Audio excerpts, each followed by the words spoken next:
Assalamualaikum warahmatullahi wabarakatuh. Waalaikumsalam.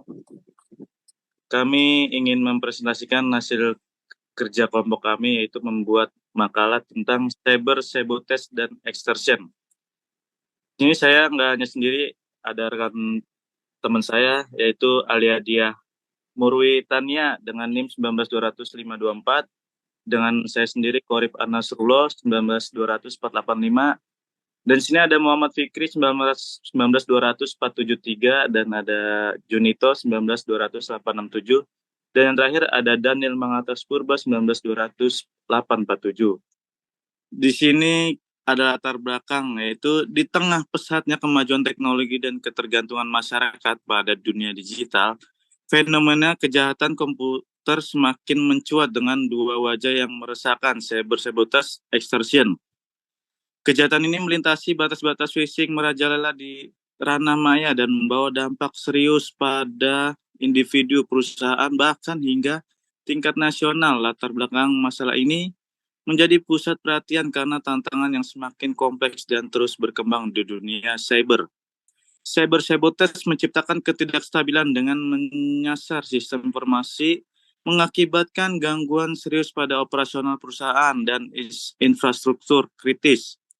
Di sisi lain, extortion memanfaatkan ancaman terhadap keamanan data yang memaksakan korban membayar tebusan.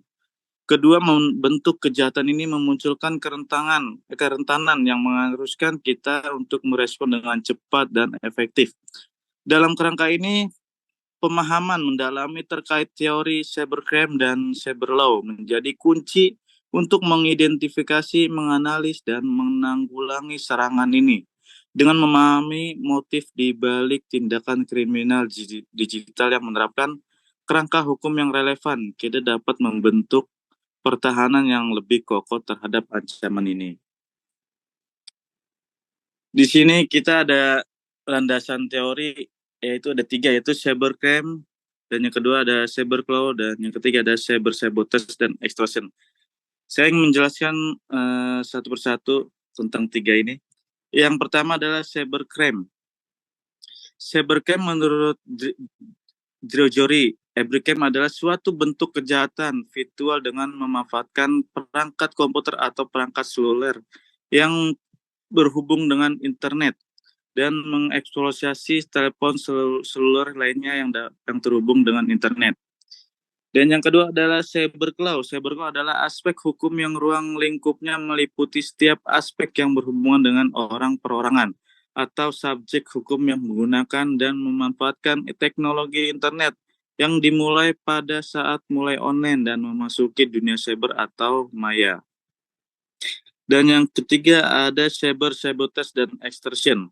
Cyber sabotage dan extortion adalah tindakan atau praktek memperoleh rahasia tanpa izin dari pemegang informasi, yaitu pribadi sensitif, pemilikan atau rahasia alam, dari individu, pesaing, saingan kelompok, pemerintah, dan musuh untuk pribadi, ekonomi, keuntungan politik, atau militer menggunakan metode pada jaringan internet atau komputer pribadi melalui penggunaan retak teknik dan perangkat lunak berbahaya termasuk Trojan horse dan shareware. Selanjutnya akan dibaca dengan Alia.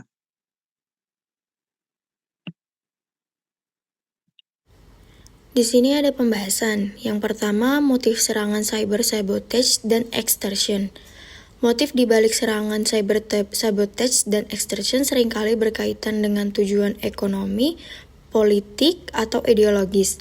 Dalam kasus tertentu, pelaku dapat menggunakan serangan ini untuk meraih keuntungan finansial atau memperoleh keunggulan kompetitif.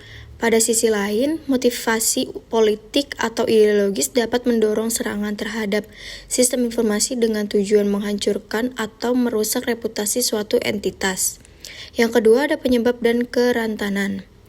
Penyebab utama cyber sabotage adalah kerentanan dalam sistem informasi, pelanggaran keamanan, kekurangan dalam pemeliharaan perangkat lunak, atau bahkan kesalahan manusia dapat memberikan celah bagi pelaku untuk melancarkan serangan.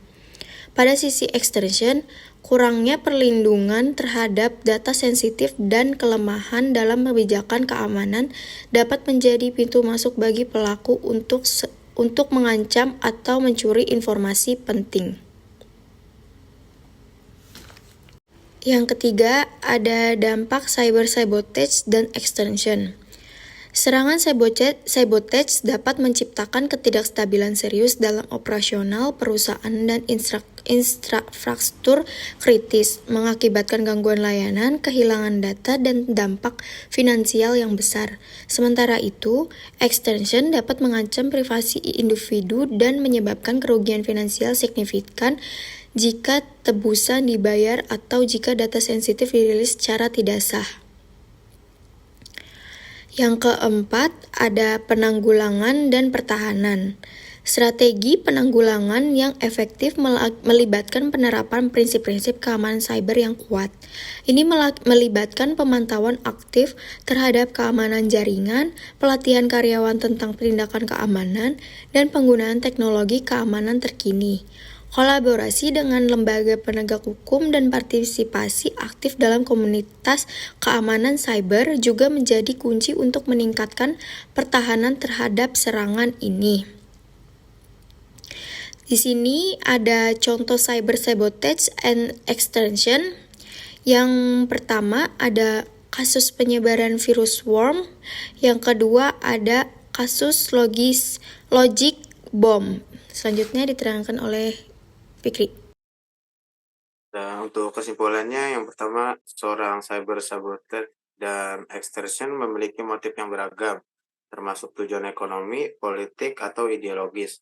Kerentanan dalam sistem informasi menjadi penyebab utama serangan, dengan pelanggaran keamanan, kurangnya pemeliharaan perangkat lunak, dan kesalahan manusia sebagai celah potensial.